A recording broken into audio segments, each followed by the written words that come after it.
I've been waking up slow with the weight in my chest, like the sun forgot how to shine in the west. And I smile when they ask, say I'm doing just fine, but there's thunder rolling quiet in the back of my mind. Some days are light, and some days I fake, and some days I break for my own damn sake. Well, the thing is, I'm trying, even when the voice in my head keeps lying. It's a war just to get out of bed, but I breathe in deep and I face it instead. No, I'm not alright, but I'm fighting to be. Well, the thing is, I'm still me. I got friends who don't call, and I don't blame them. Hard to hold space when your world's gone vacant. And I wish I could tell you what's missing inside, but it's foggy in here, even with open eyes. I wear my silence like armor, I know, but there's hope in the cracks where the light starts to show. Well, the thing is, I'm healing, even when I don't trust what I'm feeling. Every scar is a line in my song, every stumble's a sign I've been walking this long. And I don't have a map, but I've got my feet. Well, the thing is, I'm still me. I won't lie and say it's easy, but I won't hide the storm inside. If you're walking through the darkness, take my hand, we'll walk side by side. Well, the thing is, we're learning, and the fire in our hearts keeps burning.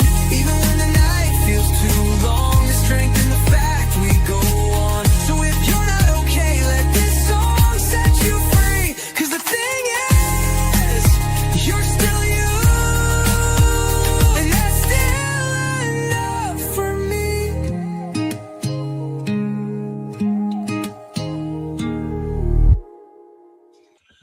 You're still you, and that's still enough for me. Good evening, everyone. Good morning, good day, wherever you're located. Welcome to Well, the Thing Is, and Charlie sending love. Hi, how y'all doing? Well, if Lazy Jedi's still here, how you doing? J Mode and Company, how you doing? Why you sound like this big dude? Like, how you doing? Like I'm gonna punch you upside the head. Well, Hey, babe. Hey, Lazy Jedi, my pasty brother from another mother. so tonight's live is, I like how I wrote it out: alcohol, substance, and trauma. Because tonight's live is why trauma often leads to addiction. That's what tonight's live is about. And then once we finish the article, we'll discuss it, and we'll open up panel. All right, you guys, get a hotel room. we got a bedroom. We don't need a hotel. But those are funner because you could be as loud as you want to. Okay, sorry. Yeah. So now, because I know this all too well, I'm going to start off, and then I'll read.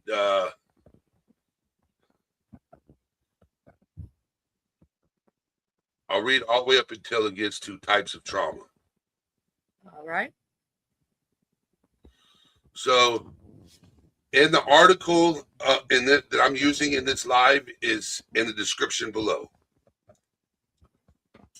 Traumatic events shape you, whether it's childhood experience or something you faced as an adult.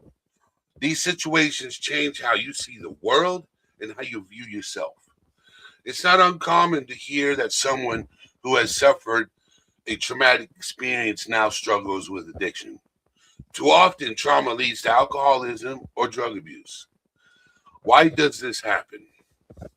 This is a deadly link between trauma and addiction. If you or someone you love has substance abuse disorder because of trauma, that's not the end of your story. You can find hope and healing, as well as freedom from substance holding you captive. So I'm thinking about doing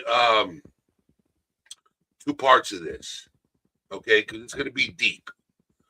But I'm just going to go over this article, and then I'm going to go back to this website, and we're going to do the types of trauma, signs of trauma, the connection between childhood trauma and addiction, do diagnosis, PTSD and addiction, treating addiction and alcoholism caused by trauma. We're going to go over those today. Now, why trauma leads to addiction, the connection between trauma and addiction. Trauma is an event and series of circumstances that has lasting effects on your mental, emotional, physical, social, and spiritual well-being. There are many types of trauma, and the most common being physical assault, sexual assault, rape, DV, emotional or verbal abuse, parental neglect, bullying, ongoing harassment, natural disasters, accidents like car crashes or a fire, terminal illness. Trauma is not limited. Surviving anything where you felt your life was in danger can cause PTSD. Signs of trauma. People who suffered a childhood trauma experience a wide range of side effects, both psychological and behavioral. Some of these symptoms you can experience as a result of a traumatic experience include dramatic mood shifts, erratic behavior, excessive or inappropriate displays of emotion, ongoing fear, nervousness, or anxiety, prolonged agitation or irritability, lack of confidence, timidly, eating disorders, avoiding things that remind you of your traumatic experience, continually reliving the event, problems in how you relate with others in professional life, romantic and social relationship issues. Now we'll share a couple of things. It says the connection between childhood trauma and addiction. Trauma can create a variety of long-term mental health issues, including PTSD. In a recent study, children who experienced trauma were 5 times more likely to suffer from alcoholism. These issues lead many to self-medicate with excessive drinking or drug misuse. All right. Okay, so you want to go into types of trauma? Yes. Types of trauma. Trauma is more than a negative experience. It's an event or series of circumstances that has lasting effects on your mental, emotional, physical, social, and spiritual well-being. Trauma causes high levels of stress because your mind and body see this event as physically or emotionally harmful or life-threatening. Stress triggers that release of hormones like cortisol and adrenaline, the same hormones that handle your body's fight or flight response. In an emergency, these bodily chemicals can be valuable, but in high concentrations, they become toxic. Eventually, your body can no longer understand the difference between an actual emergency that requires a fight or flight response and your remembrance of an event. Sometimes those who experience trauma get stuck in a loop, unable to move past or process what has happened. This can lead to severe mental health disorder called post-traumatic stress disorder, or PTSD. While this condition is commonly associated with veterans returning from war or combat, the same psychological fight or flight response occurs in people who have experienced childhood trauma. Some people may turn to drugs or alcohol to self-medicate and mask their feelings. There are many types of trauma, with the most common being physical assault, SA, domestic violence, emotional, verbal abuse, parental neglect, bullying, or ongoing harassment, accidents like car crashes or fires, natural disasters, terminal illnesses. While these are just a few examples, surviving anything where you felt your life was in danger can cause PTSD. Signs Now, of trauma. okay, You want to go? I want to talk about the types of trauma. Okay, so in my case, I was physically and sexually assaulted and emotionally abused, and I was neglected, and not intentionally. I was also bullied growing up. So a lot of those I lived through and I dealt with, and it was hard because at that growing up, you don't know who to turn to, who to trust. So you turn to one thing you know is something that can mask the pain. And I became an alcoholic. For me, the types of trauma was domestic violence. It was mental, mostly. Tried to get physical, but I tell you, I'd knock his teeth out of his mouth. Y'all know how crazy I am. And then bullying, and it wasn't parental for me, neglect or abuse. It was grandparents, and I had a sister who was a narcissist. And believe it or not, someone else with unchecked mental disorders who don't realize that they're becoming an abuser when they're young, right? They don't realize it, and they put you through things like, so as an example, when I was 13 years old, 12 years old, my sister wanted to go out and party with her friends. She was supposed to be the caregiver of me and my brother. I was old enough to take care of my brother. I was, of the age when you can babysit, right? But she was supposed to be the responsible one. She's 5 years older than me. I'm the youngest, right? So at the time, with me being 12, she was almost 18. Or, so she was supposed to be the adult in this situation. But, so she was supposed to watch us for my parents. They were out in town. I didn't want her to leave that day, so I said, I'm going to tell on you. Because of that, she knew that one of my most fears was the dark, being in a dark room. Not outside, in a dark room. She locked me in a room and held the door and took the light bulb out of the room and until I agreed not to say anything. That's a traumatic event.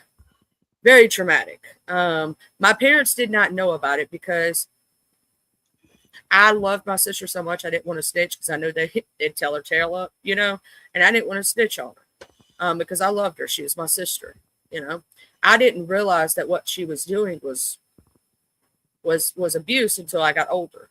I didn't know it was, I just thought, they always say that sisters pick on little sisters.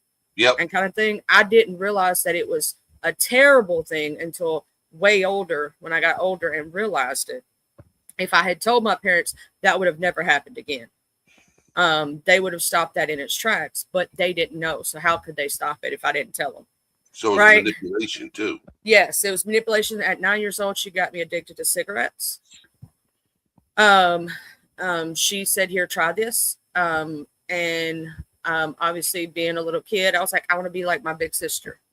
I'm glad that she never got me onto anything else, because eventually later in life, she did get hooked to drugs. But by that point, I was stronger. I knew better, and I wouldn't have done that. But she was the first person I ever tried weed with.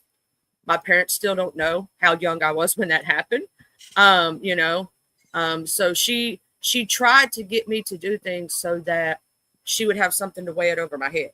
Well, if you tell them on this, and I'm going to tell on you, I didn't realize what she was doing at the time. I was a kid. I trusted her. You know what I mean? But sometimes we don't realize those things when you're young. And especially if it's, what do they call? There's actually a terminology for it. When it's undercover abuse, and it's, it's so under the radar, it doesn't look like what you would think abuse looks like, right? Or what you think of it is. So we're taught about that stuff. We're taught good touch, bad touch. but we don't realize what mental abuse is sometimes. Yep. So we'll go over the signs of trauma. People who've suffered childhood trauma experience a wide range of side effects, both psychological and behavioral. Sometimes your mind can try to cope with trauma by covering it up, Pandora's box, but the signs of the event still come out. Some of the symptoms you experience as a result of traumatic experience include dramatic mood shifts, erratic behavior, excessive or inappropriate displays of emotion, ongoing fear, nervousness, or anxiety, prolonged agitation or irritability, lack of confidence. So we went over these, but we're doing it again. Eating disorders, avoiding things that remind you of your traumatic experience, continually reliving the event, problems how you relate with others in your professional life, romantic and social relationship issues. Addiction caused by trauma is important to consider. Those who sustain a traumatic event experience in their childhood also at an extremely high risk of developing an addiction to drugs or alcohol. So I can tell you, I always had dramatic mood shifts. I lack confidence in myself. And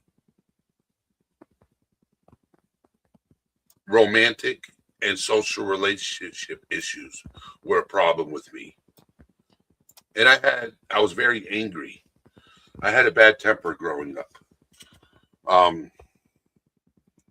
I did counseling for the anger, but I never talked about the trauma because I had put it when they call Pandora's box. Because I just remember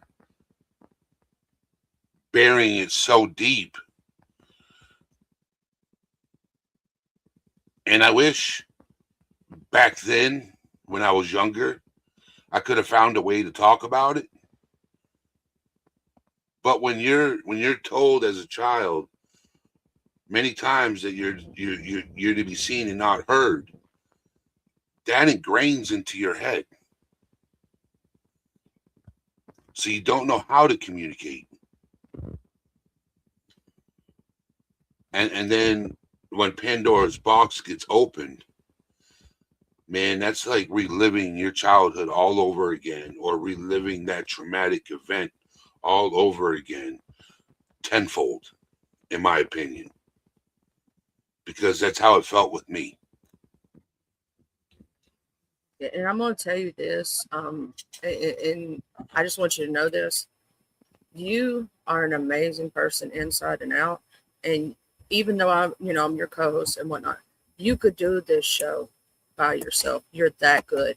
I just want you to give you your flowers, if that makes sense, while I'm right here in front of God and everybody, and let you know that you're amazing and people will love you and they're going to support you because you have an amazing mindset and amazing heart. And I know it's hard because I say this stuff to GTP and others, and it's hard for men to sometimes accept this because the trauma is so deep.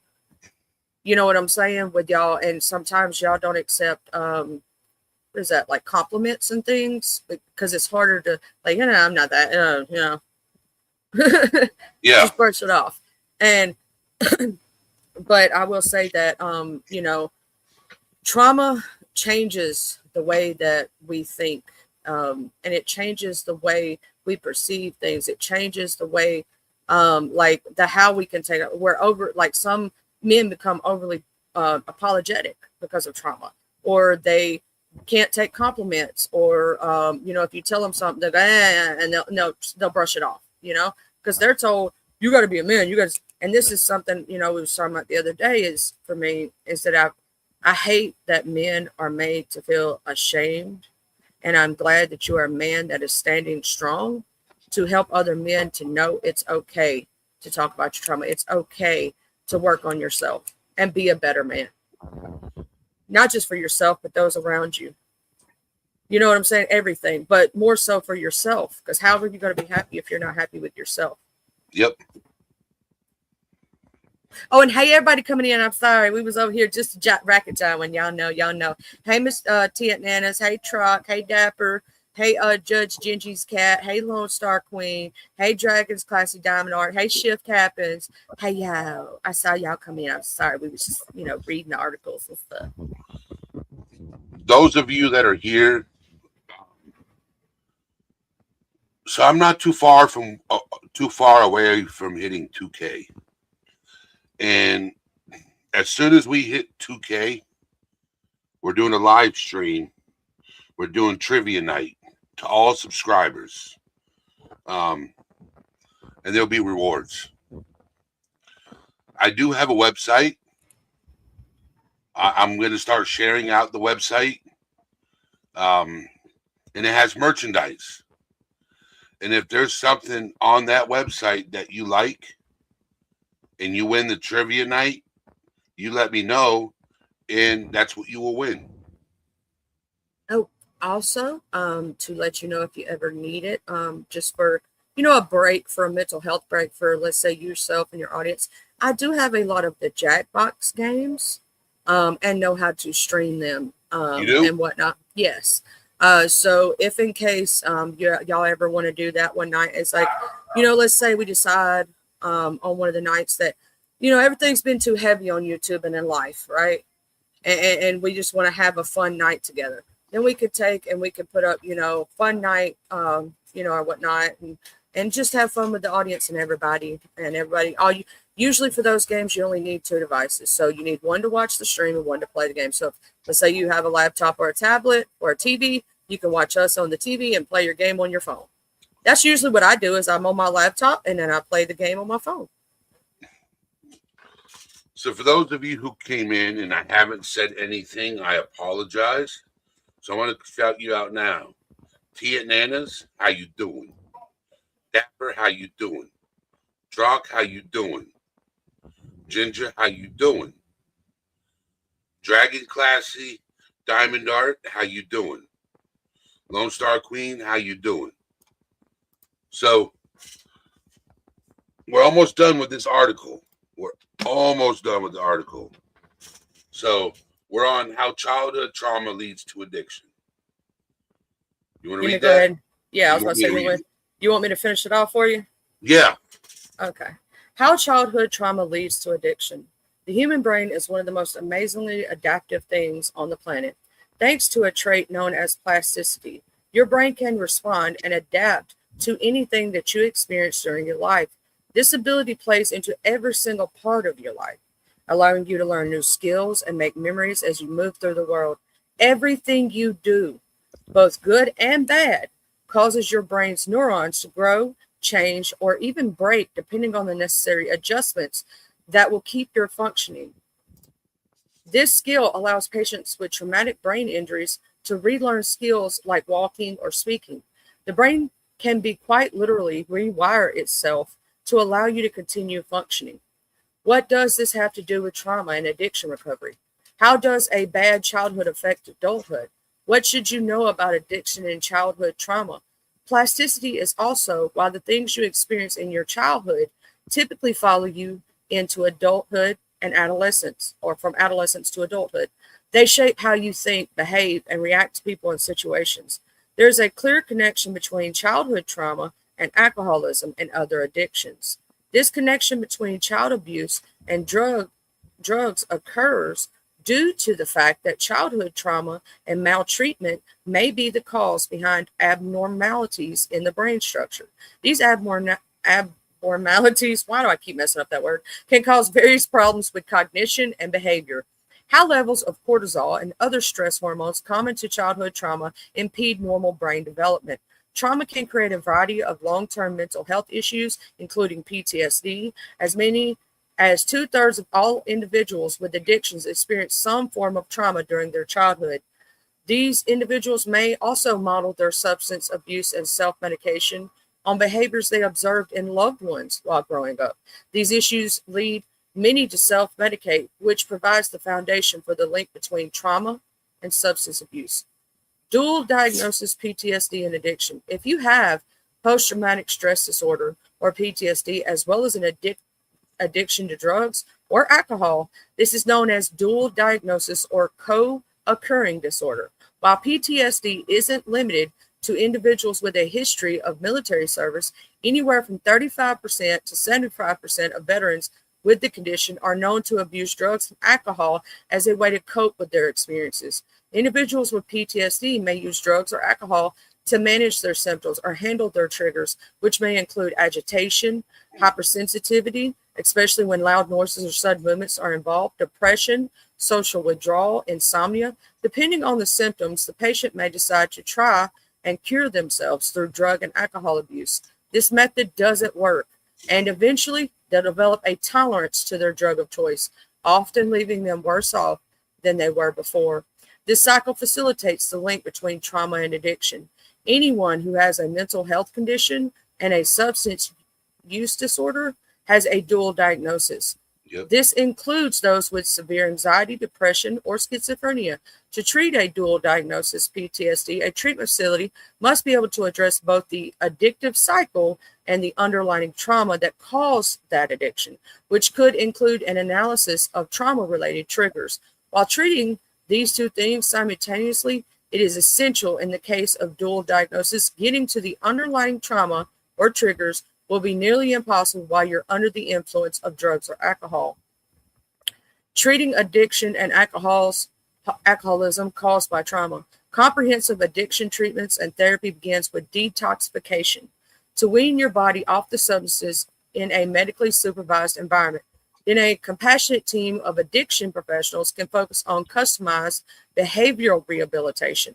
Ultimately, through trust and collaboration, you can move past substance use and trauma as you learn coping mechanisms other than self-medicating. You'll begin to feel empowered and strong. While trauma may be part of your past, it does not need to define your future.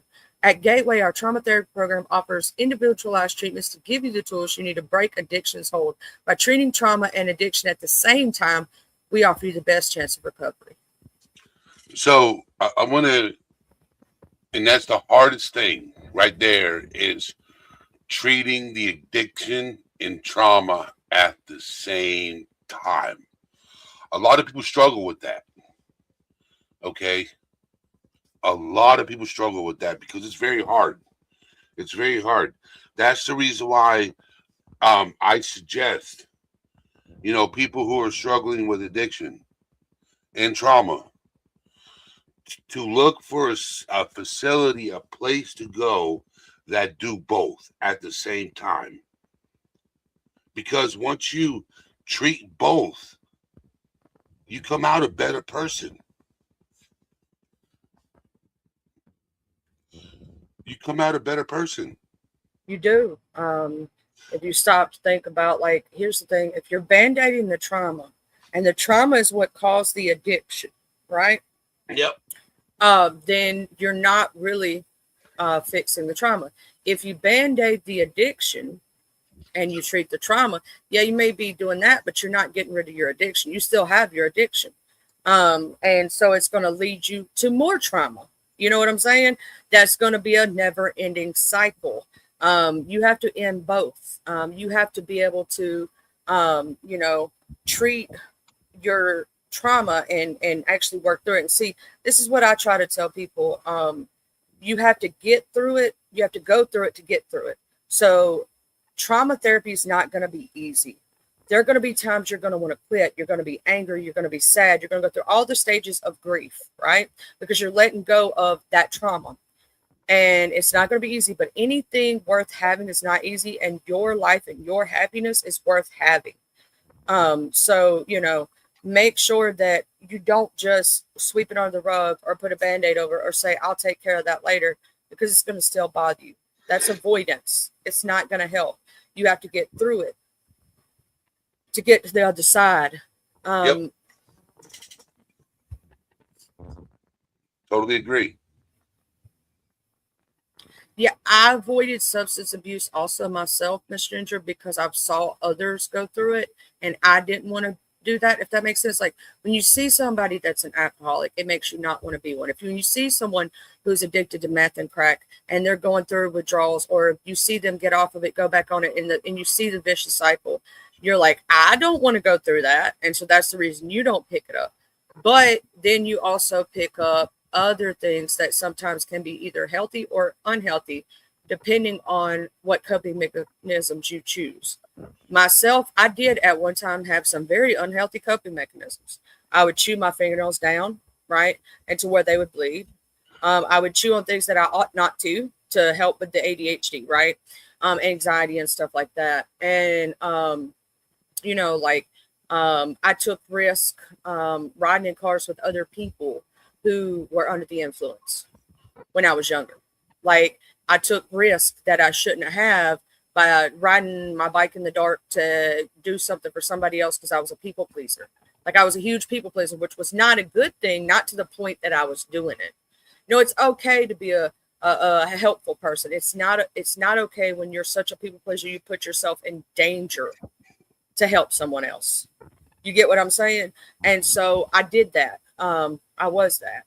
And when it starts to affect you, see, but when you find those healthy coping mechanisms, like let's say I have a sad moment, and I've shared with you, well, the thing is what's going on right now.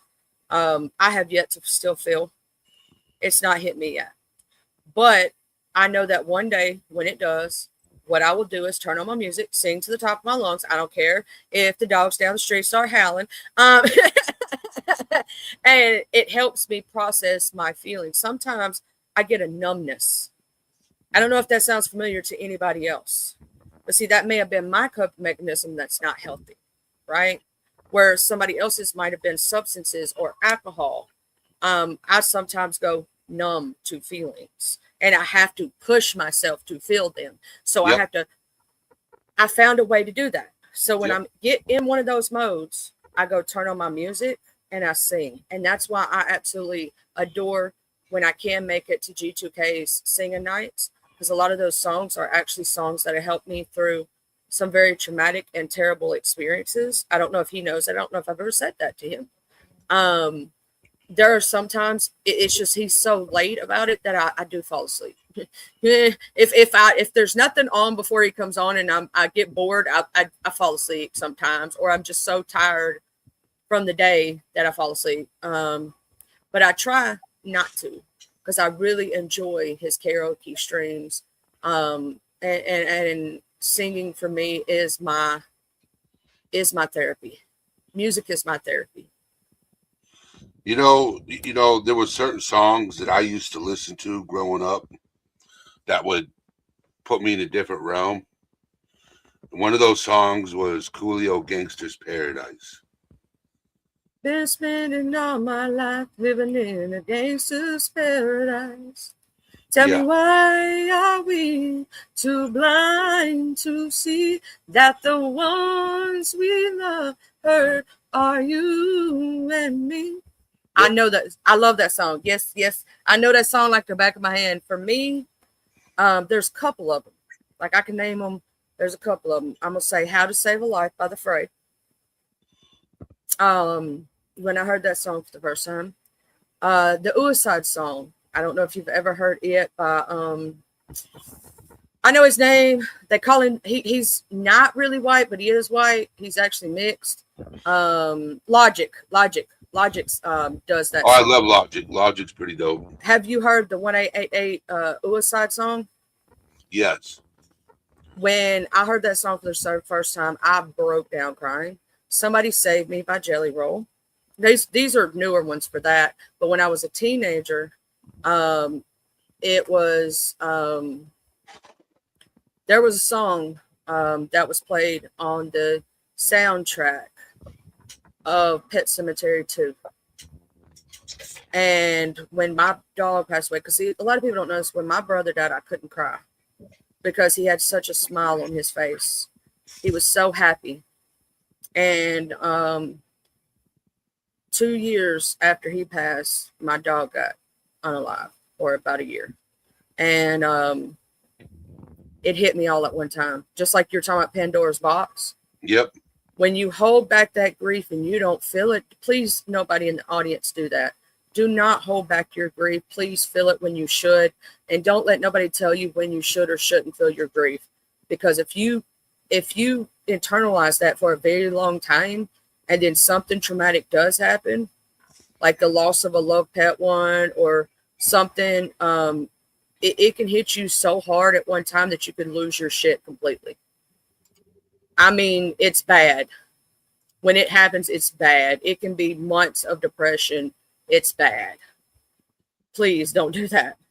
I know I did it. That's why I'm telling you not to. I had 3 months of straight depression where I didn't want to get out of my room, and it was really bad. Please don't do that. So, you know, before, and I'll keep saying this. Hey, Mr. Keith. So he says, as you move towards your best life, following your breathing into your deepest peace and comfort with every healing breath, yes, and yes, my strong and resourceful friends. He's always chanting healing things. His streams are about that, you know, like doing healing breathing and things like that, and techniques to calm yourself and do things like that. So, Mr. Keith, he is an amazing human being. Can somebody drop his link in chat? I'll go over there and double check. Yeah.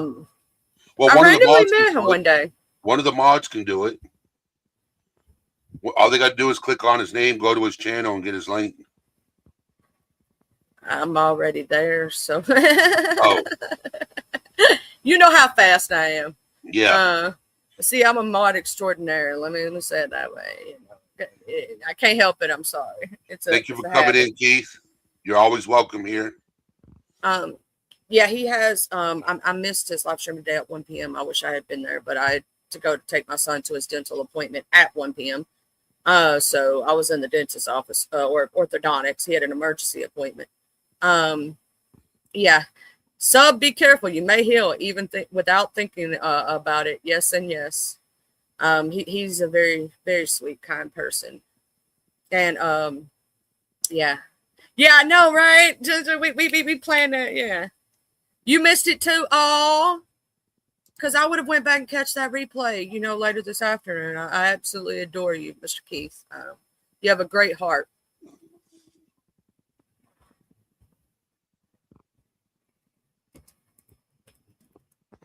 So I subscribed.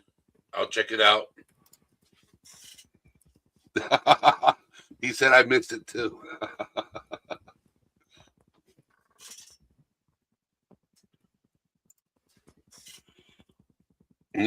Next will be Monday.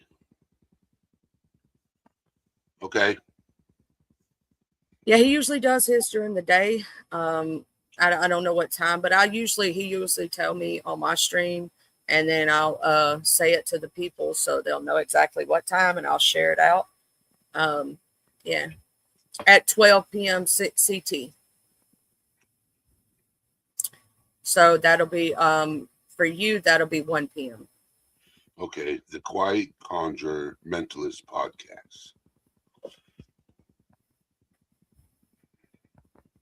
It's all about like healing and thinking about good things and you know, mindset changes, and like he'll tell you to think about something that you want to change within yourself.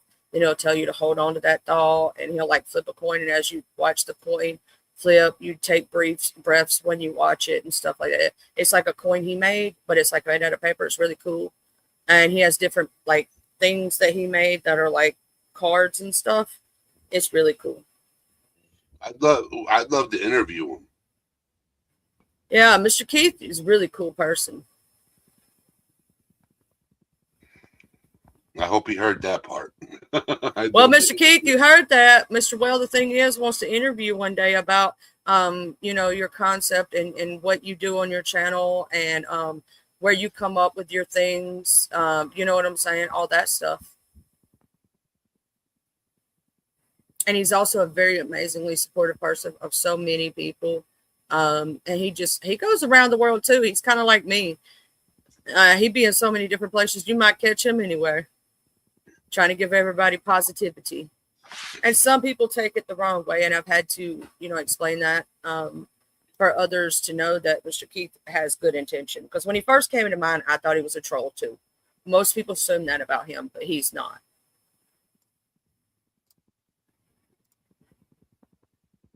He actually has videos on his channel. He shows himself. You know what I'm saying? He's not. But because of his wording of things, and they don't realize he's on the spectrum, they misinterpret him. Yep. And I'm glad that I got to know him and that I'm able to put out that word when he does show up and everything, where places, so that people understand him and don't block him right over, because he's actually a very good person.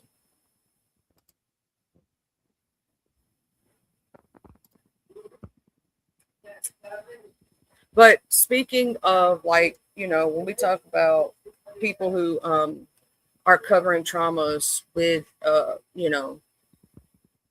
with alcohol or substances of any kind, I truly believe for both my ex and my sister, it is trauma. So me and my sister have the same mother, but different fathers. Her father was never in her life. My father raised her.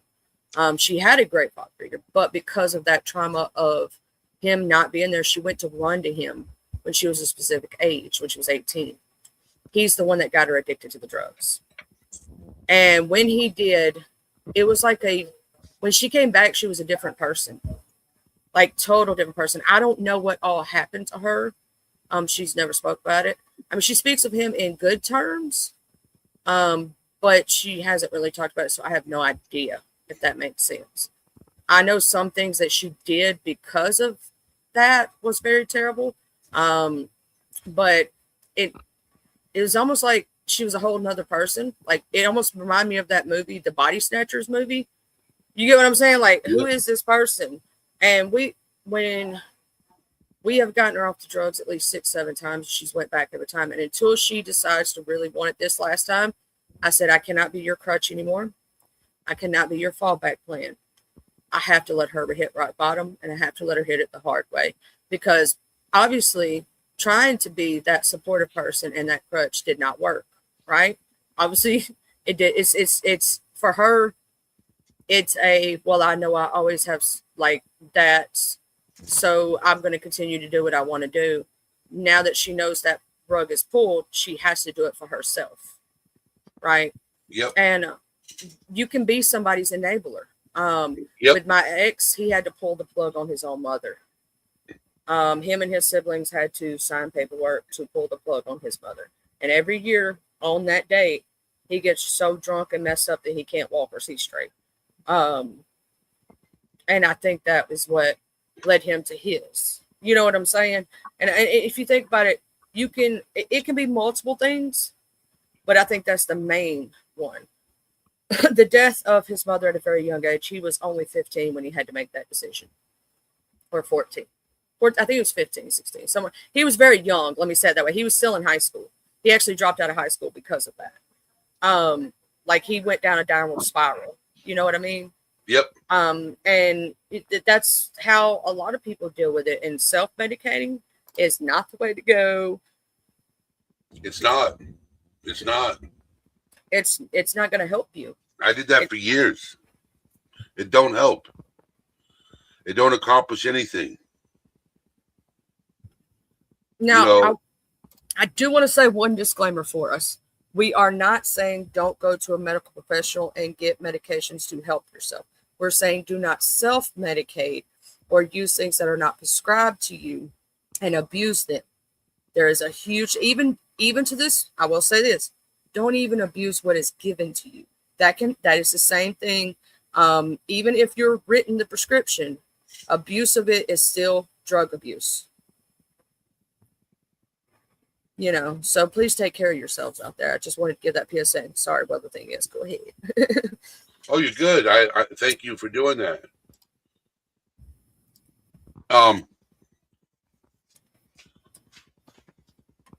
So what are you guys' plans for the weekend coming up?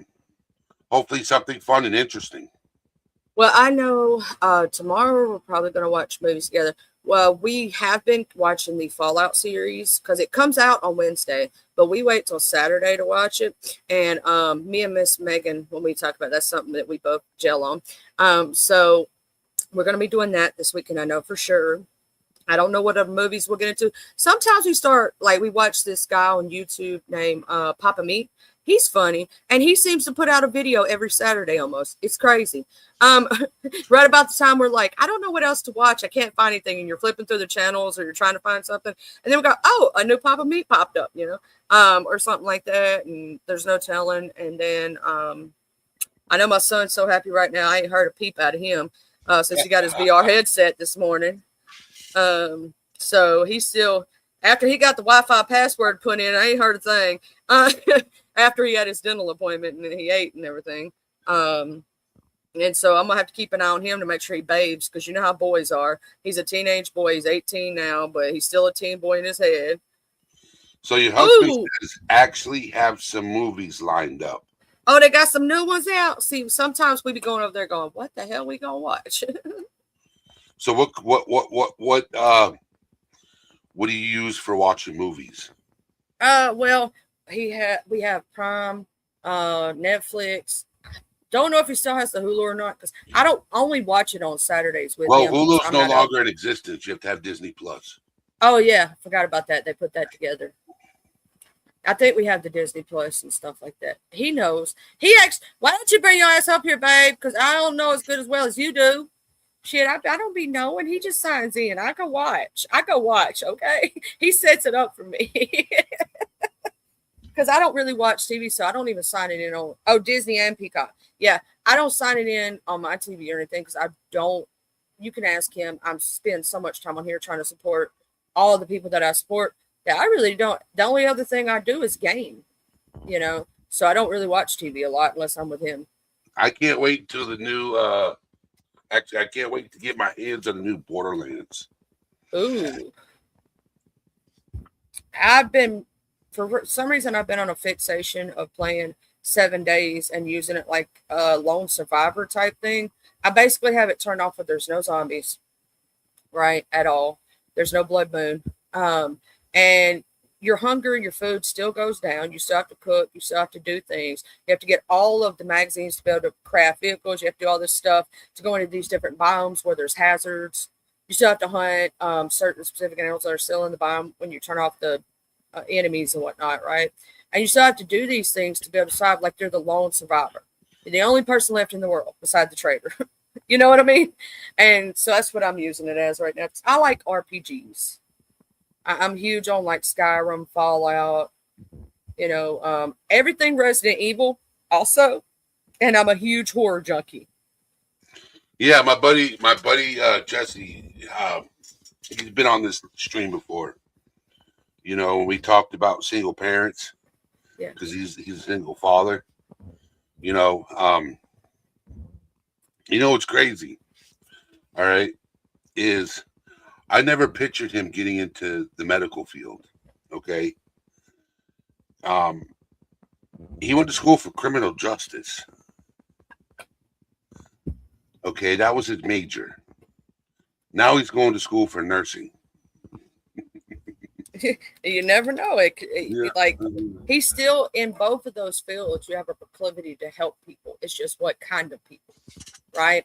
And it depends on what kind of attorney you're going to be, because here's the thing, there's so many different versions of attorneys. You have property attorneys, you have criminal attorneys, you have family and divorce. So he got a criminal justice degree to become a probation officer. Oh yeah, so he switched up total 180 and went to being in a medical and going to be a nurse now. So what happened was the probation field did not work out for him. He didn't like it. Juvenile probation, he didn't like it. And so he left, went back into working factories, right? And then him and his kid's mother weren't doing so well, and he calls me up. He's like, "Hey, can I come live with you?" And I'm like, "Yeah, bro. My door's wide open for you." So he came and lived with me, and he continued going to work, and it was just too much for him going back and forth from Massachusetts to New Hampshire for work. So he's like, I might be able to work for a little bit. I got to find another job locally. And I said, that's fine. Do what you got to do, man. I got you. Just make sure you don't fall behind on your car payment and you'll be fine. So what he did is he continued working for a while until he had money saved up, and then he quit and went look for a job closer. And he found one closer, and then he got his own place, and his kids moved out, and then he quit that job and got a job doing nursing, visiting nurses aid, VNA. Yeah. Now he's going back to school to become a nurse. Yeah, and actually because of where he works, CNA is a certification. You go to school for 6 weeks or how many ever long the trade school allows, and you take the certification. Oh, he did home health aid. Oh, okay. And well, a lot of those places when you go work at them, if you're going back to school, they'll help you. That's what a lot of people don't know.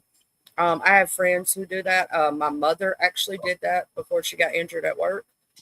She was a CNA going for her RN. And a lot of those places, as long as you sign like a year contract with them or something, they'll actually help pay for your schooling, or, and they'll work around your schedule to, make sure that you are at your classes and that they push for you to go to a higher level. You know what I'm saying? So I just want that to be known to the young kids out there or anybody who has kids. Also, I got to get the paperwork from her stuff. I have a friend who does help young kids file for scholarships. Her name is TC HBICU Queen. She does help young kids find scholarships and scholarship paperwork. That's one of her passions in life. She's an amazing human being. So if any of y'all have kids that are going into college and might need that information, I'll try to get y'all in contact with each other. Hey, babe. Hey, babe. I was telling them about TC. Sorry for laughing. Yeah, I know we're so cute, ain't we? Yeah. Yeah. If I had a girlfriend and she came up on panel, I'd be like, "Hey, sexy, how you doing?" I would laugh at you too. That would be the funny part. Is that we would be giggling. While people are here, so this is something you weren't here for, Charlie or J Mode. So last year, my best friend's life was taken from him too short. Okay. And it's the person who did it is it's in the state attorney's hands. Okay. So his middle daughter is graduating high school in June. And I want to be able to make that trip, to go out there and see her graduate and be there for her since her dad can't be there. And those kids call me uncle, and I stay in contact with them. So between now and May, I will be leaving my PayPal link in chat. And if people want to help for the trip, they can. And if they can't, don't. And I don't have a problem with it. But if you can, you can. I just wanted to share that out there. Yeah. That's an amazing goal to have. In fact, I need you to hit me with that. I'll share it on my stream and explain the situation in the Charlie way that I know how, because that is something that I do on my stream. We helped a friend get her dog to the vets. We helped another person who could not afford food that day. You know, it wasn't a whole lot. We're not rich people, but you know, every little bit counts. Like, Yeah. believe it or not, $5 here, $1 here, $5 here, $10 here. That adds up over a period of time. Yep. I normally don't ask this community for anything. I don't even ask this community to become a member. You know, if you want to hit that membership, you hit the membership. If not, you don't. You know, I don't do. I don't have enough members to do members only lives. You know, Yeah. if I had a lot of members, I would do members only lives. And when I used to do them, it was trivia nights. You know, and I always had something to give away. You know, because I have a merch store. I don't even promote that. You want to hear something funny about merch? How me and my babe first started talking. We knew each other, we were friendly, but we wasn't like on that close of a relationship. It was because a friend of ours was doing a stream and he was making t-shirts and sweatshirts at the time. And if you guessed the correct number in chat, whatever she was thinking, you won the game. Guess who won? I did. So we were back and forth in the back chat. I still ain't got that damn jacket yet. I don't even think You that damn never site. will. Yeah, The that site website's that I gone. use, the site that I used it for no longer exists. Yeah, I was like, damn, because I picked out he had this one that was cool as crap because he used to do glitch art, right? And it was like this goddess, and she was in gold, and it was the prettiest dang thing. I loved it, and I still remember that dang thing. And how many years ago was that now? Over 10 or 8? I don't know. It's a long time ago. We done lost count, okay? We're not good at math, neither one of us, and we have to both go back and look at text messages to figure it out. And then we also have to even keep an eye on our own anniversary because we're like, how many years has it been again? I don't even know. It's been awesome. You know what I was thinking? Monday, Wednesday, and Friday. You know, we could schedule those in advance. Yeah. So it's already laid out. So, you know, we know the topics, the articles we're going to discuss. And then if I want to go live Tuesdays and Thursdays, I'm not going to talk mental health those days. No, just have a chill stream, a chat stream. Yeah. Pop up live, just chill stream. I go live whenever I want to. I like that idea. That gives you because like, here's the thing, when you talk about mental health, it can be very draining, and it can be draining for other people sometimes. So sometimes they just want to chill and talk and, you know, just do that kind of things. And so even yourself, you don't want to overexert yourself mentally. Yep. Exactly.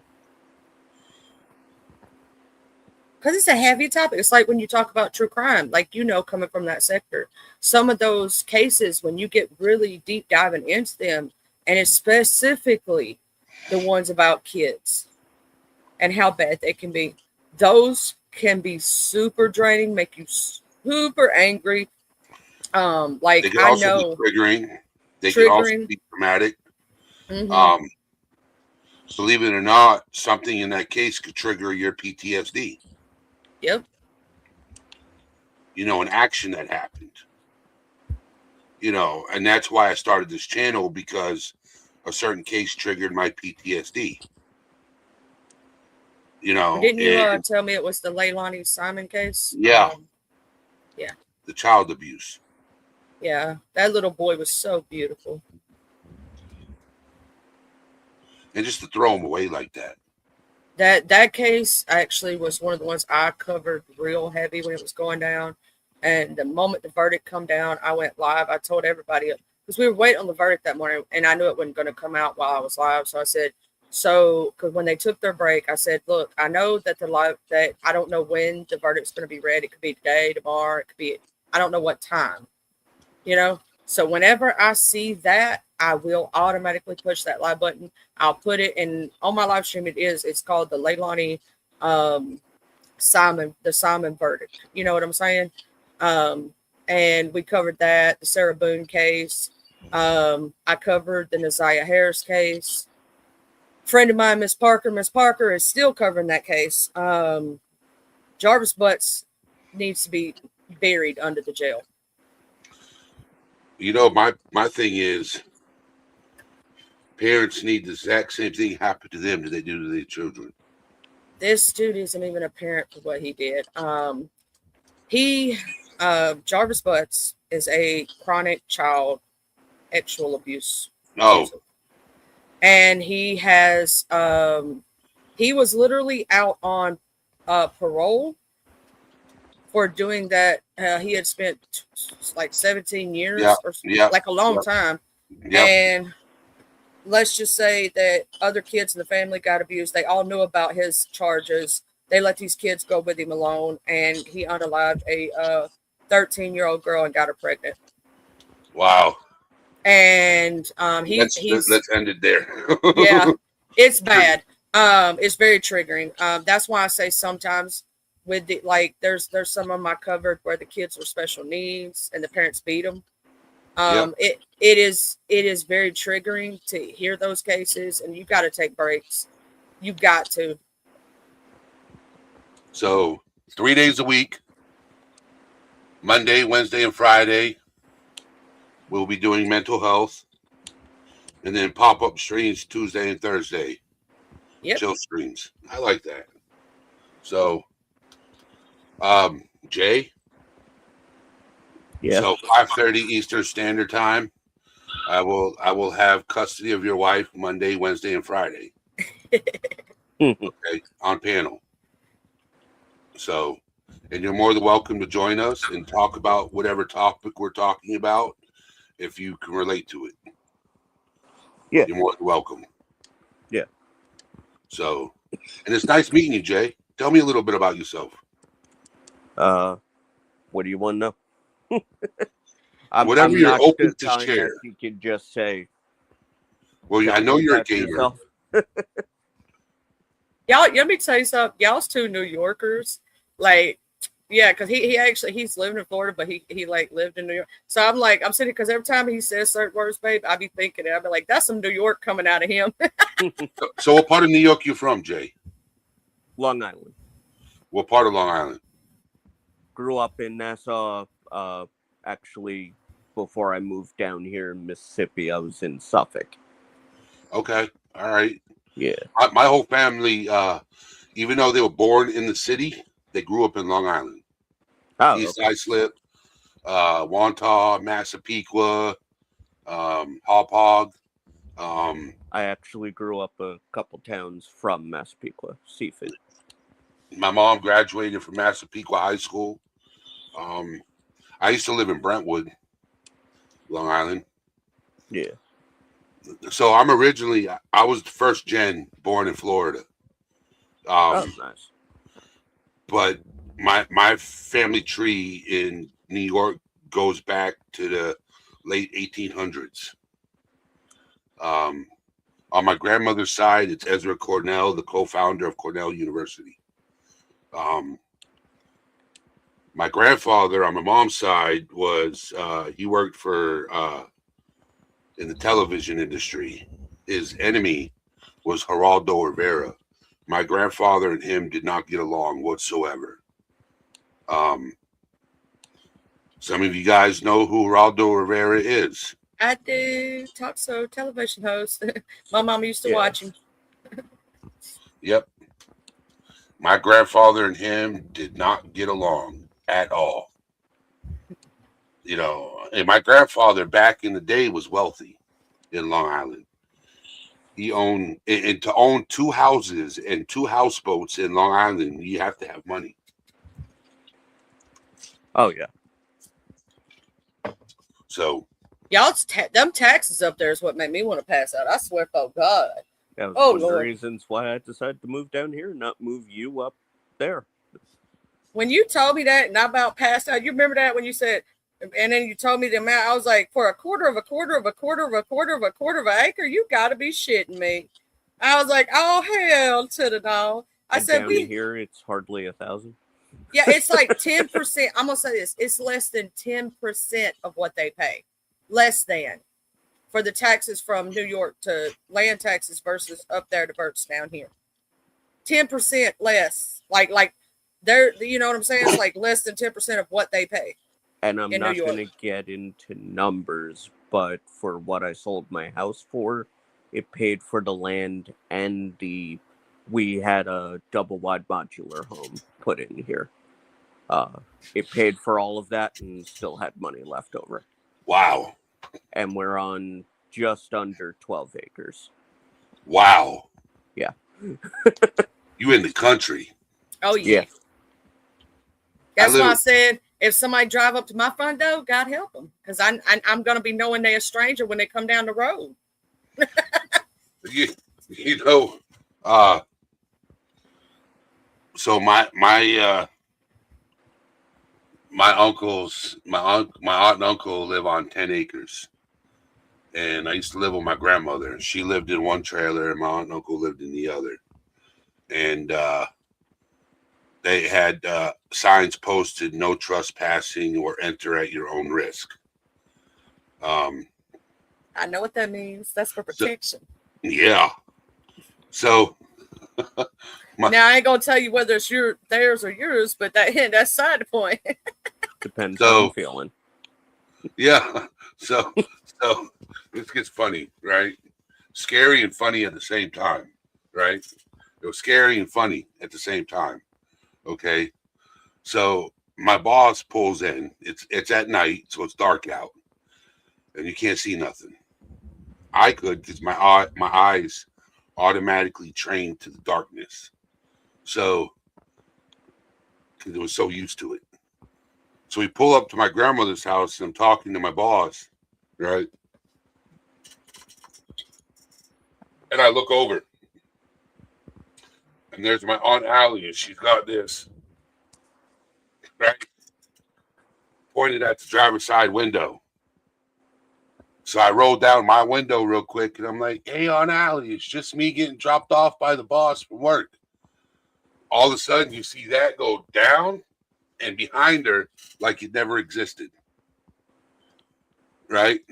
Yeah. And so my boss rolls down the window and she's like, I didn't know who was here. I was just checking. Man.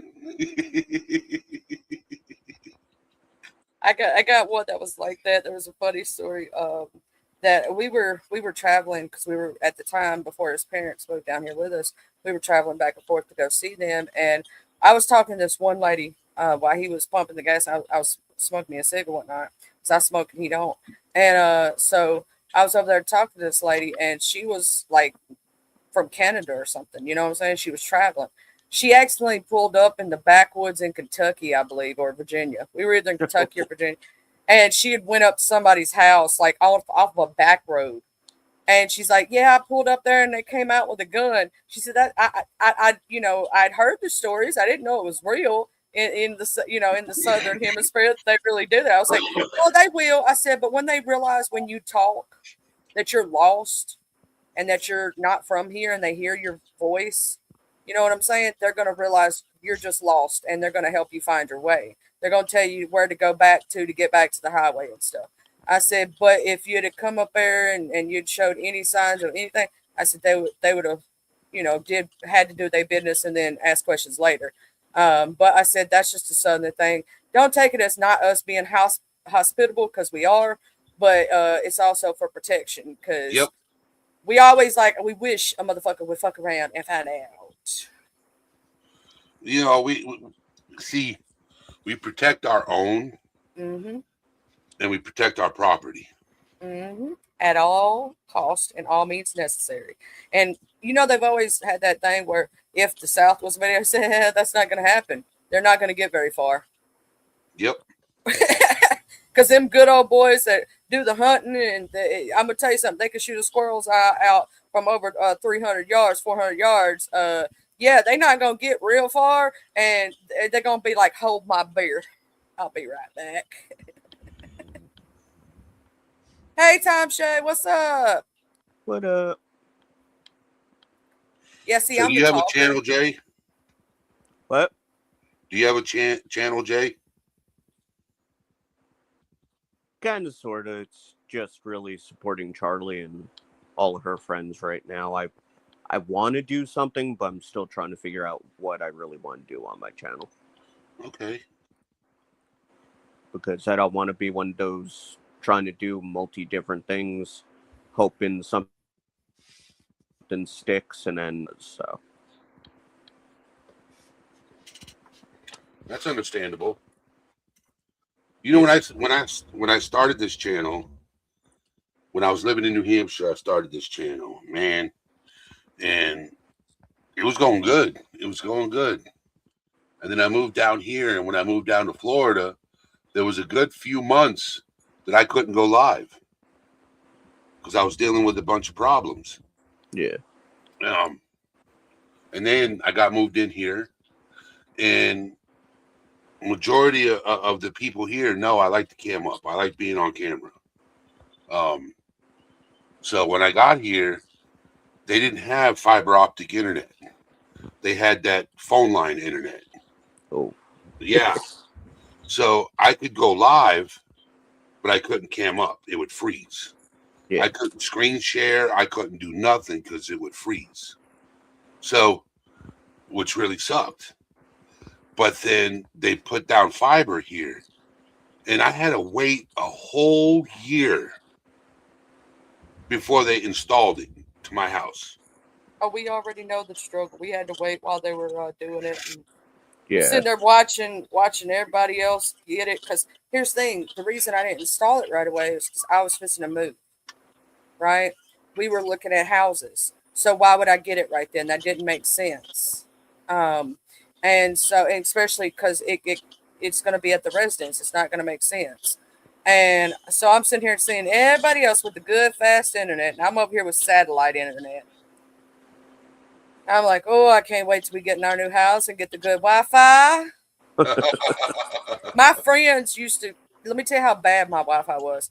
I was glitch Charlie, but my friends had been used to it for so long that they understood my glitches. Yeah. It was bad. It was real bad. I'd have to like buy data sometimes just to be able to get on because the internet would just go down if it was a cloudy day. Just a cloudy day. It ain't got to be raining. Or the wind blew a little too hard. Yeah. Mm-hmm. It was crazy. It was crazy. But hey, you know, that's the way it goes and stuff. But if you notice, like between me and Babe, I'm the talker of the two. Yeah. That's it kind of gets us along great because I'm the loud mouth. I will say this: once I get to know anybody who comes on panel, let alone especially you, because it's obviously your stream, I will warm up a little bit more. That goes into basically what I would talk about regarding the trauma topic. That's fine. That's fine. I don't a little bit. Yeah, I don't push. I know I don't it can. push. Yeah, I know it can be a little. I know sometimes I can seem, a little reserved or standoffish because of it. Yep. So that's the only reason why I bring that up, and I say that. It's a trauma response. Yeah, and also, other things maybe, but. And you're also introverted as hell. So that's another thing. He's, like, that's another topic I was just thinking about. Okay. Kids that grew up with no siblings versus siblings and the differences that it causes, right? So someone who is usually an only child has different, like they're introverted sometimes because they grow up alone. Or versus kids who have, a lot of siblings, they tend to be extroverted because you got to be loud in order to stick out every once in a while. You know what I'm saying? Or, so you're more extroverted. And there's different things that go along with both of those. Or what about growing up with a younger brother and feeling treated like he's the only sibling? Well, I will say there were times in my life that I was not the only sibling, and I was. Because my sister moved out. So she was 5 years older, right? So I was the little kid that messed with her makeup and the little sister that was annoying for a while. Then I had nobody to play with because everybody of my siblings were way too old, right? And they didn't want to play with baby dolls. They're in their teens or middle school age. So I did grow up playing alone sometimes. But then I had friends who were like sisters that would come over. And then other times, like my sister moved out and she got grown. She got her, married, all that stuff. I was an only child. So I kind of got to experience both, if that makes sense. And then, yeah, you can talk about like civil rivalry, siblings who you may not have a relationship with, because let's say, like my situation, all my siblings are from, like, my dad has kids with other women. My mom has from her first marriage. So I'm the only kid they have together. I'm the blended child. One of my siblings I don't even speak to because she blames, like, let me say it like this. I am 6 years younger than her. And we didn't grow up as siblings. So we don't have that sibling bond at all. And she doesn't like her. My dad cheated with a married woman. And she decided that the young lady would only know her marriage partner as the father, because she wanted all three to have the same father. And she didn't find out about my father really being her father until she was grown and somebody let it slip. My oldest nephew is only 13 years older than me. 14. Yeah, it's because she had her oldest when I was, I think, 13, and the 14, and then 15. Yeah, I was 13, 14, 15 when she had her first three kids. So my nieces and nephews are now grown with kids. You know what I'm saying? Because I'm the youngest, right? That's wild. Yeah. Because I was the youngest child. But yeah, so I mean, there's different dynamics when we're talking about siblings and the trauma that they come with. Like I told you about my oldest sister, and he knows about my oldest sister. She creates a lot.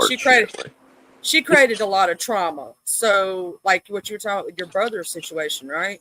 That was a lot of trauma, and you being the oldest sibling were probably pushed into being the man of the house, the responsible one, the one who had to take care of everything. You know. Well, And my that's little true. brother got handed everything. Yeah, and that's like not fair to you, and that leaves you with a lot of lasting trauma from childhood, because it's not fair. You're not the man of the house. You were a child, and you should never been put that responsibility on your back. But it was. And you know, I look back on it, and you know, I look, you know, I held a grudge for a very long time. You know, until I got older. Man, I used to blame my mom for everything. Um, and then I got older and realized she's a single person. She was one person, you know, trying to do everything, trying to raise two kids, you know, trying to work and keep a roof over our head and keep us from being homeless. Because I remember being homeless, not once in my life, but twice. And she didn't want me and my brother to be homeless again, because my brother doesn't know what it's like to be homeless. Well, as a child. As a child, he always had a roof over his head. Okay. As a child, for me, I didn't always have a roof over my head growing up. So he didn't experience what I experienced. I could tell you when I was, you know, a child, I've slept on benches with my mom to survive. Lived in homeless shelters with my mom as a child to survive. You know, so I have a lot of experience. But my mom kept me. She did not give me up when she could have. She didn't take the easy way out, even though it look, here's the thing. As parents, this is what I will say. We try to do the very best that we can do with the hands that we are dealt. Right. And sometimes our best is not good enough. Like it, like I will tell you, I've made mistakes. And there was one time specifically I could talk about that my son lied to me. And when he did, I told him from that moment, I said, you realize the implications of this, right? So the next time he did something, I said, you lied to me. And now I didn't believe him the second time, right? And he was actually telling the truth. And I went on and on and on with him, and I didn't believe him. And then at the end of it, I apologized for not believing him. I said, so now do you understand why we don't lie? I said, because if you had never told that one lie, I would have never questioned. I said, let me ask you this question. before you told that lie, did I ever question anything you ever told me? He goes, no, because you always told the truth, right? He goes, yes. I said, now do you see the implications of that? But I stood up as a parent and admitted it. Like we're not the best at everything, right? Like sometimes, like my parents, they were overprotective because of abuse they went through, right? And so sometimes as a parent, we think we're not given a rule book. There's no book. You don't get a book. You just get handed a kid, you know, and you just got to try to do the best you can with what you're given. Love them as much as you can. Try to spend as much time as you can with them, because time is the one thing we don't get enough of. And you want to hear something crazy, Mr. Well? The thing is, Yeah. my dad and my uncle are 21 years apart. My uncle's only 6 years older than me. He's the same age as my oldest sister.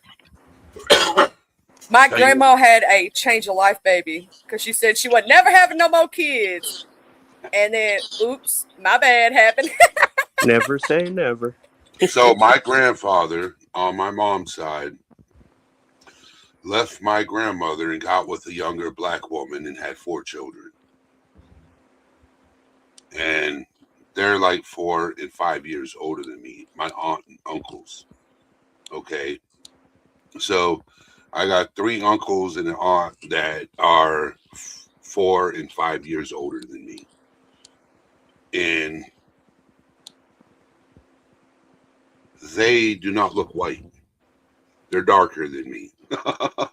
And people don't assume y'all are really kinfolk and they think y'all are playing, because I know how that goes. My sister is half Mexican, and so when I say that's my sister and we're flirting, and like, 'cause we have a thing where we play flirt with each other, right? Because we're sisters and it's a playful thing. But people think we're for real about it because they don't realize we're actually sisters, like blood sisters. When I was joking.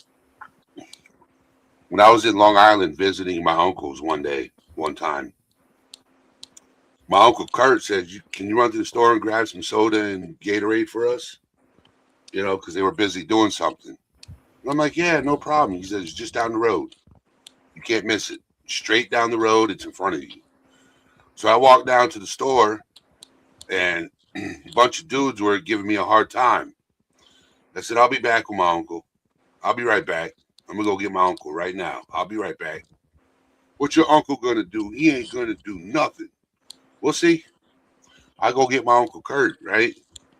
My Uncle Kurt was a weightlifter, right? Pretty stocky dude.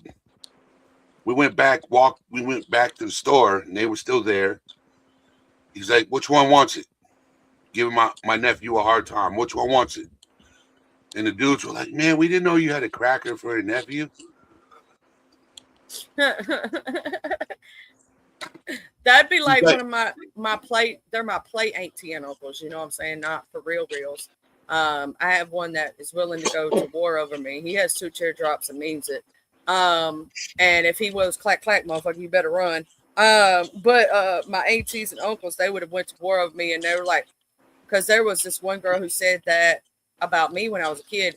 And one of my aunties smacked the taste out of her mouth. I was like, woo! As a kid, I didn't say nothing because, you know, I'd have got smacked too. But because, you know, you ain't supposed to laugh or snicker when something like that goes down. But in my head, I'm doing that. You ever notice that when I was little, you get in trouble for laughing if somebody got their butt whooped? Yep. So he pipes up. And he's like, you talking about me too? You want it? They're like, no, Kurt. We're good, Kurt. We're good. Well, a few years later, I ended up moving to Long Island. And every time I go walking to work, and dudes will pull over. You need a ride? You need a ride? Sure. So there are people that used to give me a hard time. They would pull over and offer me rides to work as I'm walking to work. I'm like, okay. Yeah, I miss New York, Long Island. I don't miss the money, how expensive it was to live there, because I was paying. This is back when I was 19. I was paying $1,500 a month for a studio apartment, and I'm 44 now. So Yeah, and rents went way up since then. Oh yeah, Babe, what was the name of my favorite pizza joint that used to live by? Francesca's. Yeah, I was trying to remember it the other day because somebody else was from near East Islip. And I was trying to tell him. I was like, I love that place. It was so awesome. It was amazing. Yeah, that's the only thing I really miss about New York is the pizza. Yeah, we have pizza, okay pizza, but it's not it's Yeah. nothing like New York pizza. There's Closest nothing you like New can York get pizza. is oh, Sopranos. New York, man, New York got the best pizza. Okay, I don't know if it's the cheese they use or the water in the dough or whatever, but they got the best pizza. Well, It's I'll just say this. There was somebody, I just was in New York last week, and I was talking to somebody about the pizza situation down here, and they said they've heard similar from people in North Carolina. And what happened is somebody who owned a pizzeria on Long Island moved to North Carolina, but had water trucked in from New York.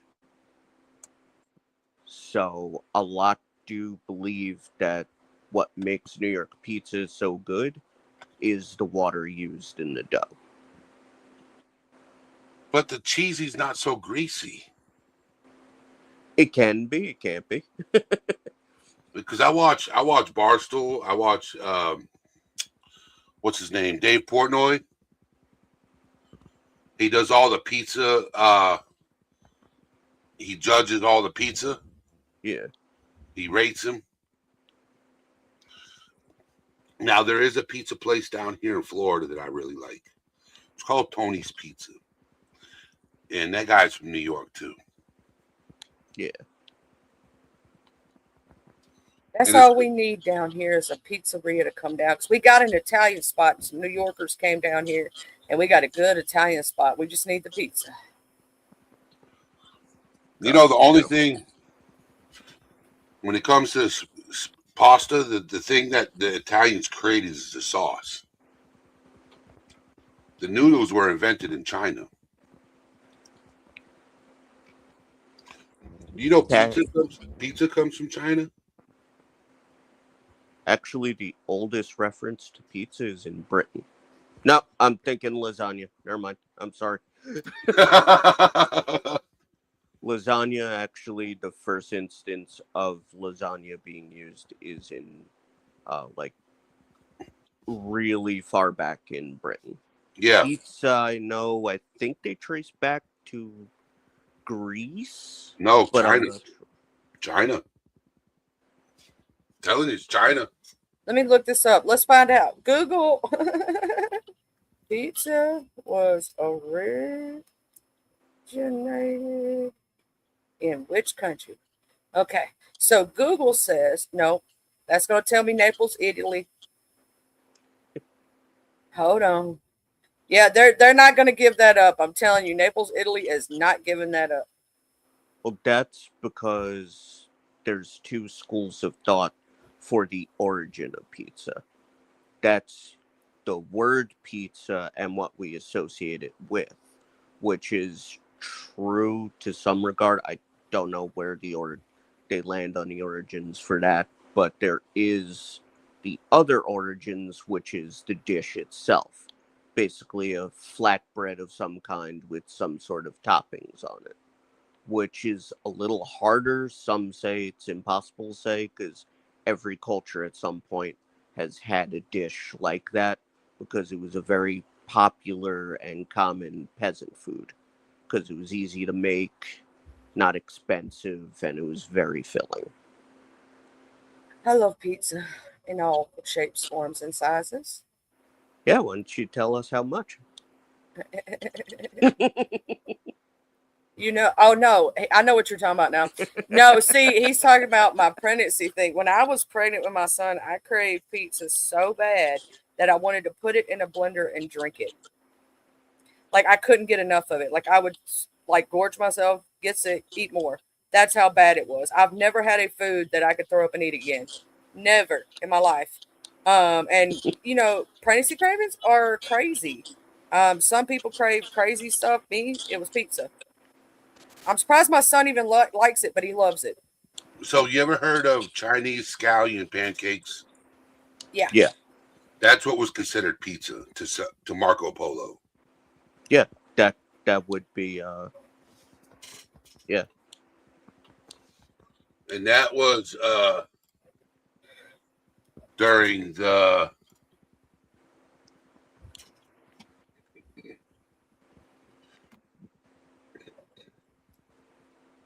it doesn't it says so I asked, did China invent pizza? Said no, China did not invent pizza, but popular legend suggests explorer Marco Polo encountered Chinese scallion pancakes and inspired Italian chefs to put fillings on top of dough instead of inside, leading to modern pizza in Naples, Italy. Interesting. So that was the inspiration for what we know as pizza. Okay, yes. So Okay. Chinese scallion pancakes was an inspiration for pizza. Yes. Okay. So we So you were partially right. You just didn't know it was the inspiration. correct. You know, that's the thing. I think that the weirder stuff when we talk about like ADHD and stuff is like for some reason we hold on to the weirdest facts but forget the things we need to remember. I do that all the time.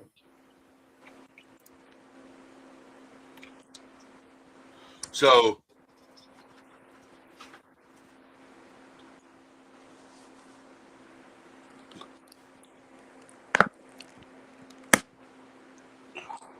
when you go in, this is what's confusing when you Google things, right?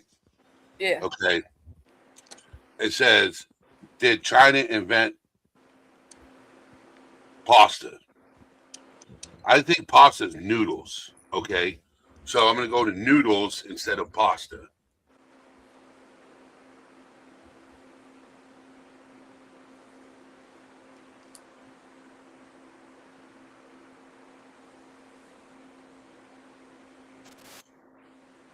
It says, yes, the earliest archaeological noodles with 4,000-year-old millet noodles discovered in Qinghai province, suggesting China as the origin. Though similar dough-based foods may have developed independently elsewhere, Chinese noodles spread globally via trade routes like Silk Road, becoming a staple in Chinese cuisines and influenced noodle dishes worldwide. That's interesting. Yeah. It just looking at you know, just looking at the different foods and the different things and just anything that was invented. A lot of things like people did something similar, right? Or this people did something similar, or this people did something similar. But it's whoever like most people think of it as who gets like that's their stuff, right? Like, Yeah. but a lot of people have a different version of it. That's you know, there's like we were talking about, you know, your profile picture when you keep popping it off, your you know, box braids over there. Oh no, for real. When you see his profile picture, he literally has box blades, and if he had a mask, he would look just like the dude from Korn. I'm not crapping you. Like, put the picture up. See, looks just like all he needs is the mask. Yeah. All right, I got a quiz. Now, Dapper, I want you to answer this question. Uh-oh. What is a cooter? Without Googling it, I know what it is. And it's nothing sexual. It's nothing sexual. I know what a cooter is.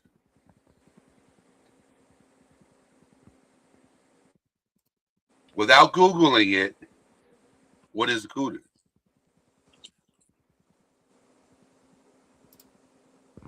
I'm going to tell you. It's a turtle. It's a freshwater turtle.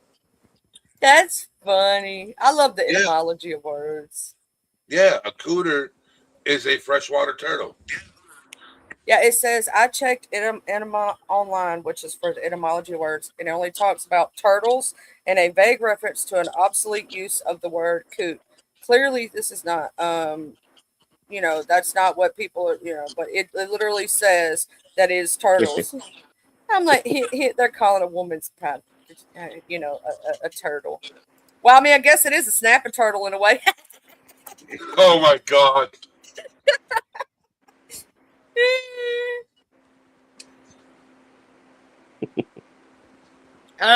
Dapper was like, I knew it was a turtle.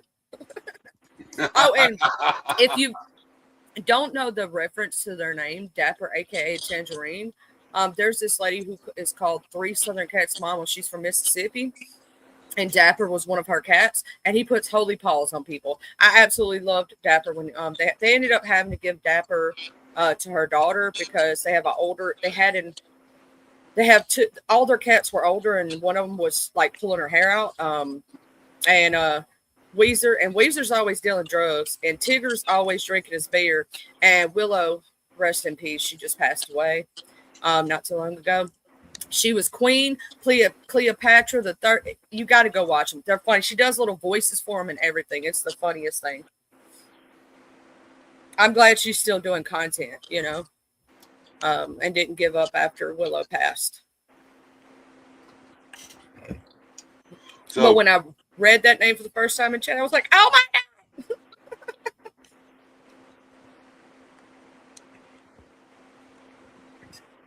But I think today's live was pretty good. Yeah, it's a good live. And the topic, a lot of people don't realize, especially people who struggle with addiction, that don't struggle with addiction or substance abuse, won't understand. And that's a problem. They won't understand.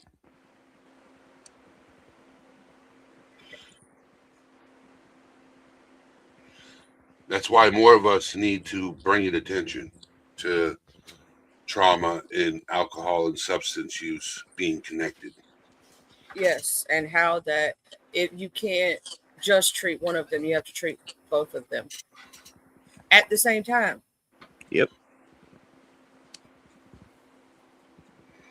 And a lot of facilities, like rehab facilities, aren't trained for that.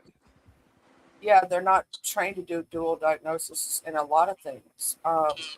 That's like, I'm going to say this when we talk about the different disorders within, right? You can have dual diagnoses. Some things they're trained in treating at the same time, but a lot of times, like you specifically said, when it comes to like mental health and substance abuse, they don't have a dual treatment for that. Well, what if it comes down to a mental disorder with a psychiatric, and let's say you can find one for one and one for the other, but they won't do it together. Like there's physical condition that links to a mental. Yep. So, sometimes the health professionals don't communicate correctly enough. Like you can go to two different doctors, they're going to give you two different things, tell you two different things, and really it needs to be a circle in the healthcare field. Your mental health, your physical well-being, you know what I'm saying? If you have a substance issue, they all need to work together. And like you need to be able to do both trauma therapy and substance abuse therapy. And if they can put them together, that's even better, right? Yep. But at least 1 day of trauma therapy, 1 day of do it at the same time. See a regular therapist and see a substance abuse counselor. You know what I'm saying? And if you can get them to work together to make your care well-rounded and not them fighting against each other, that's the problem. Is that you can get them separately, you can't get them together. And then when you try to get you try to get this therapist to talk to this therapist, and it's or you have to do one or the other. Can't do both.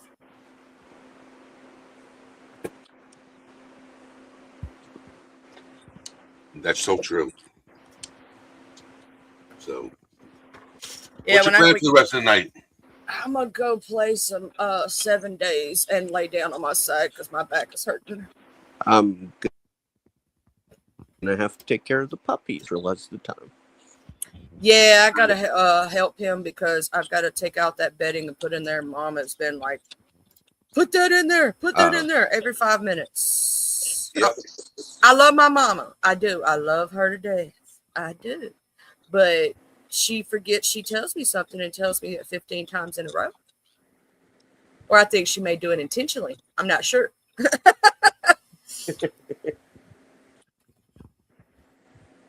I heard the first time. But I just want to tell you, well, the thing is, I think you're an amazing human being inside and out. I think every person in this chat is amazing inside out. Those bushwatchers who couldn't drop down because they think I'm going to bite them. I promise I won't. And I'm not going to jump off the porch either. Just saying, unless, you ask nicely or say the wrong thing. And you really have to do something bad, real bad. And I don't think any of y'all going to do nothing like that. In the next couple of days, send me a message on Discord. So the weekend I won't bother you, okay? Because that's your time. But send me info. Telling me topics, and what I'll do is I'll schedule it, and I'll pull up articles, and I'll put them in the description and everything like that. So I'll go ahead and pre-schedule each live ahead of time. So, well, I tell you, next week we could focus on talking about different disorders, right? Like bipolar, like we did PTSD. We could do bipolar. We could do ADHD. I know me myself. I have anxiety. Right. I know a lot of people have depression. Like we could do specific disorders. Anxiety is a disorder. Mm-hmm. So Monday we'll do bipolar. Wednesday we'll do anxiety, and Friday we'll do Team Neurodivergent, which is ADHD, autism. It actually encompasses quite a lot. If you don't know, we'll do ADHD. Yeah, because neurodivergent people are anybody who is has a brain that thinks differently because of a disorder, like ADHD is on that. Autism spectrum disorder is on that. There's a few other things too. Yep. Team Neurodivergent, what up?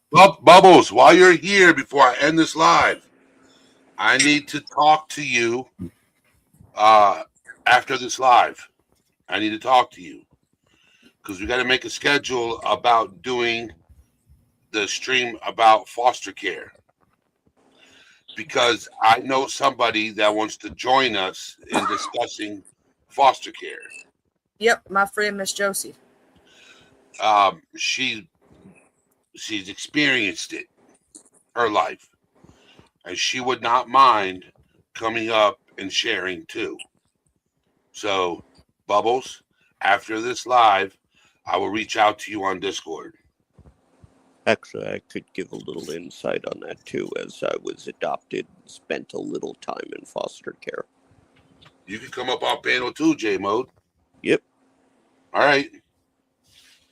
So, what I'll do is I'll figure out what her schedule is like, and what Bubbles' schedule is like, and we'll go from there. You know how to hit me up. Yep. So, yeah, that I did a short time in foster care too. So, I was lucky and did not. Thank you, Jesus. But I have seen the effects of it, and yeah. All right. Thank you for coming up, J-Mode.